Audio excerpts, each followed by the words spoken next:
Hello students, welcome to my channel. कैसे हैं आप सब स्टूडेंट्स? हमने क्लास 10th की कंप्लीट साइंस अपने चैनल पे अपलोड कर दी है और हमने हिस्ट्री का क्लास 10th का chapter 1 rise of nationalism in Europe भी अपलोड कर दिया। आप उसे प्लेलिस्ट में जाकर चेक कर सकते हैं। आज हम लोग स्टार्ट करेंगे क्लास 10th की इकोनॉमिक्स चैप्टर 1 डेवलपमेंट। ठीक है, देखते हैं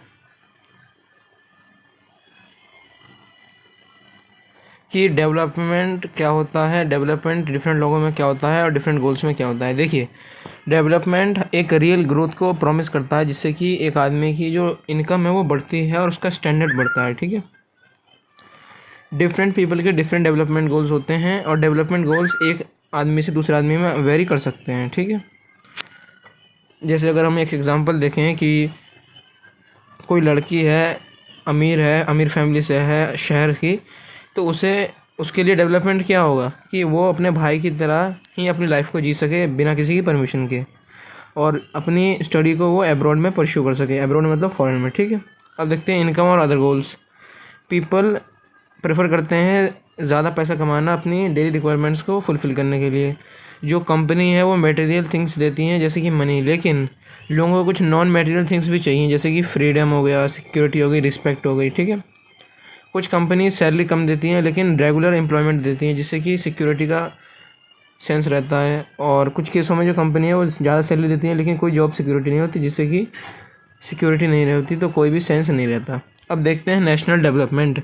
नेशनल डेवलपमेंट रेफ़र करता है कि किसी नेशन की एबिलिटी जिससे कि वो अपने सिटीजन्स का रहने का स्टैंडर्ड को इम्प्रूव कर सके।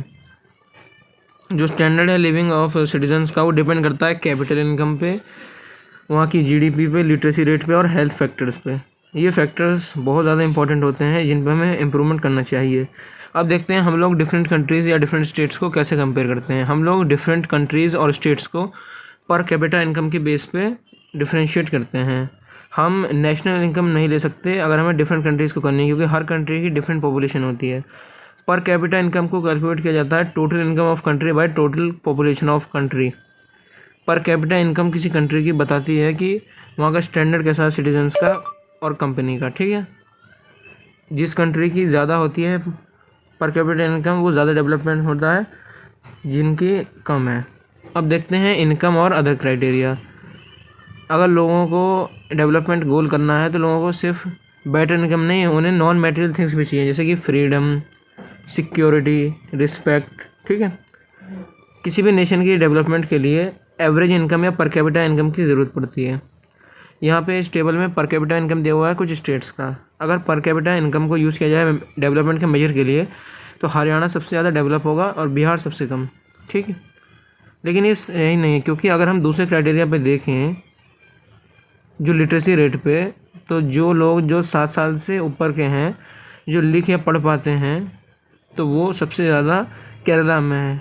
ठीक है, और इन्फेंट मोर्टेलिटी रेट, ये नंबर ऑफ़ चिल्ड्रन है जो मर जाते हैं 1 साल से कम के, वो 1000 लाइव बर्थ है 1 साल में। तो ये इंडिकेट करता है कि जो डेवलपमेंट और हेल्थ फैसिलिटी है कंट्री में, इंडिया में उसमें केरला लोएस्ट है और बिहार हाईएस्ट है। ठीक है, अब देखते हैं नेट अटेंडेंस रेशियो। ये total number of children of age group 14 से 15 का जो स्कूल अटेंड कर रहे हैं, और इस टेबल में जो पहला कॉलम है बताता है कि केरला में 1000 में से 12 बच्चे मर जाते हैं 1 साल की एज से पहले, और हरियाणा में जो बच्चे हैं वो 1 साल के अंदर मर जाते हैं जो 36 हैं और 2 टाइम्स हैं केरला के। ये नंबर 44 है बिहार में। लिटरेसी रेट केरला का अच्छा है क्योंकि 94% है, जो ज़्यादा है हरियाणा से और बिहार से। जो लास्ट कॉलम है वो शो करता है कि केरला में 83 चिल्ड्रन 100 में से 14 से 15 वो स्कूल ही नहीं अटेंड कर रहे हैं क्लास 8 तक, जो ज़्यादा है 61 हरियाणा और बिहार 43 से। ठीक है, अब देखते हैं पब्लिक फैसिलिटीज़ जो गवर्नमेंट हमें प्रोवाइड करती है उन्हें हम लोग पब्लिक फैसिलिटीज़ बोलते हैं, जैसे कि school, hospital, community hall, transport, electricity. जैसा कि हमें पता है कि पंजाब की ज़्यादा इनकम है एवरेज पर्सन केरला से, लेकिन जो केरला है उसका लो इन्फेंट मोर्टेलिटी रेट है क्योंकि उनका पब्लिक सिस्टम अच्छा है, जैसे कि पब्लिक डिस्ट्रीब्यूशन सिस्टम हो गया, जो इससे उन्हें हेल्थ और न्यूट्रिशनल स्टेटस मिलता है स्टेट को। हमें और भी ज़्यादा पब्लिक फैसिलिटी चाहिए होती है क्योंकि हम सब चीज़ें मनी से नहीं खरीद सकते, हम पॉल्यूशन फ्री इन्वायरमेंट नहीं खरीद सकते मनी से। अब देखते हैं sustainability of development.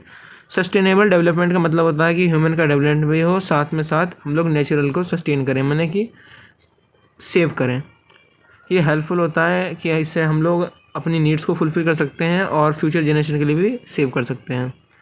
Sustainable development के लिए हमें नॉन रिन्यूएबल सोर्सेज जैसे कि carbon based original design fuel की ज़रूरत होगी और कुछ रिन्यूएबल रिसोर्स जैसे कि ग्राउंड वाटर जो लंबे समय तक रहे और रिप्लेनिश हो सके। अब देखते हैं infant mortality ratio. Infant mortality ratio बताता है कि नंबर ऑफ़ चिल्ड्रन जो मर जाते हैं 1 साल से पहले 1000 में से उस साल में, ठीक है। अगला लिटरेसी रेट। लिटरेसी रेट बताता है कि कितने लिटरेट पॉपुलेशन है 7 या 7 से ज़्यादा की। और नेट अटेंडेंस रेशियो बताता है कि कितने नंबर ऑफ़ चिल्ड्रन हैं 14 से 15 साल के जो स्कूल को अटेंड कर रहे हैं और कितनी परसेंटेज है टोटल नंबर ऑफ़ चिल्ड्रन की सेम एज ग्रुप में, ठीक है। तो स्टूडेंट्स, हमने डेवलपमेंट चैप्टर कंप्लीट कर लिया है। इसके नोट्स आपको वीडियो में अवेलेबल हैं। आप NCERT सॉल्यूशंस भी ट्राई कर सकते हैं। Thanks for watching. Bye bye.